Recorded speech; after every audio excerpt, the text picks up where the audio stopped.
All right, welcome to The Explainer. Today, we're going to dive into a really powerful idea from author Elizabeth Gilbert.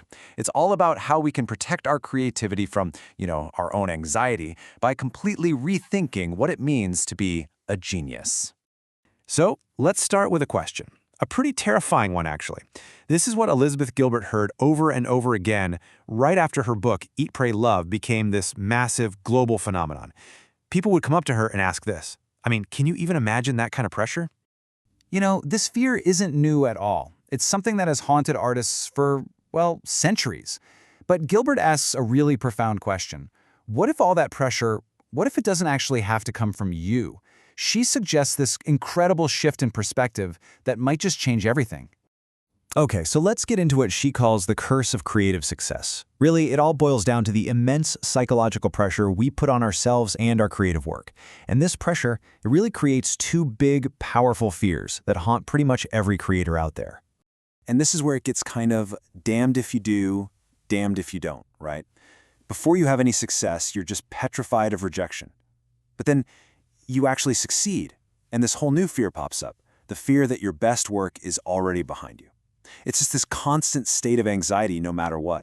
And because of all this anxiety, we've kind of collectively bought into this really dangerous idea, this myth that creativity and suffering just have to go together. You know the one I'm talking about, the tormented artist. This person who is literally undone by their own incredible gifts. So Gilbert just calls this out. She basically asks, are we really okay with this idea that being an artist means you're doomed to a life of anguish? Because she argues it's not just a bad way to think, it's actually dangerous. We should be trying to help our most creative people live full lives, not just suffer for their art. Okay, so if this whole tormented artist thing is so destructive, where in the world did it even come from? Well, to figure that out, we actually have to take a little trip back in time, about 500 years to be precise, to see how a major shift in thinking created this impossible burden we're all still carrying. So back in ancient Greece and Rome, they had a totally different take on creativity. They didn't think it came from a person. Nope.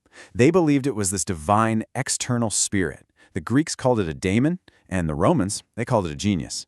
It was this magical little entity that was thought to live in the walls of your studio and just kind of invisibly help you out with your work. Now, the real genius of this idea, pun intended, was the psychological buffer it created. Think about it. If your work was brilliant, you couldn't get a huge ego because, hey, your genius helped out. And if your work totally bombed, well, it wasn't your fault. Your genius was just having a lame day. It was this amazing built-in protection against both crippling self-doubt and, becoming a total narcissist. But then the Renaissance happened, and everything changed. Suddenly, rational humanism put the individual smack dab in the center of the universe. And that's when we made this huge leap from the ancient idea that you have a genius to the modern idea that you are a genius. All that divine, creative magic, it got stuffed inside one single person. And Gilbert argues this was a massive, massive mistake. To make one person the source, the fountain, the container of all that divine mystery. She says it's like asking someone to swallow the sun. It's too much responsibility for one fragile human psyche to bear. And honestly, this is the idea that has been absolutely crushing creative people for the last 500 years. All right, so if being a genius is the problem, what's the solution? How do we fix this? Well, Gilbert suggests we can build a much healthier, saner relationship with our creativity by actually looking back to that ancient wisdom. And the solution is actually pretty simple, which is great. It's this. Stop internalizing all that pressure. Instead, externalize the creative spirit. Start thinking of it less like a talent you own and more like a collaborator, a partner that you work with. I love this example from the poet Ruth Stone. She talked about how she would feel a poem coming at her, across the landscape like a thunderous train of air. So for her, the job wasn't to invent the poem out of thin air. No, her job was to run like hell to get a pencil and paper and just be ready to catch the thing by the tail as it went roaring by. Here's another great one. The musician Tom Waits. For years, he was the poster child for the tormented artist, but he learned to change his approach. So the story goes he's driving on the LA freeway one day, and this beautiful little melody just appears in his head. Now he's got no way to write it down, right? He's driving. The old Tom Waits would have panicked. But instead he just looks up at the sky and says, "Excuse me, can you not see that I'm driving? If you really want to exist, come back at a more opportune moment." Just like that. By treating the idea like it was a separate entity, he completely released all that anxiety about losing it. It became a collaboration. And these stories, they all point to the final and maybe the most powerful takeaway here.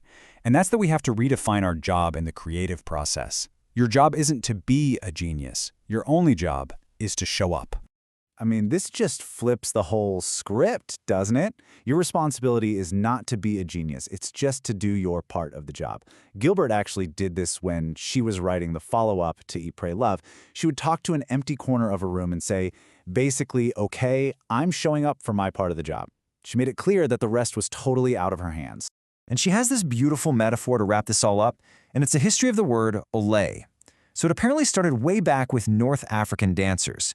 And every once in a while, a performer would have a moment of pure transcendence, where it was like they weren't even human anymore, just a vessel for the divine.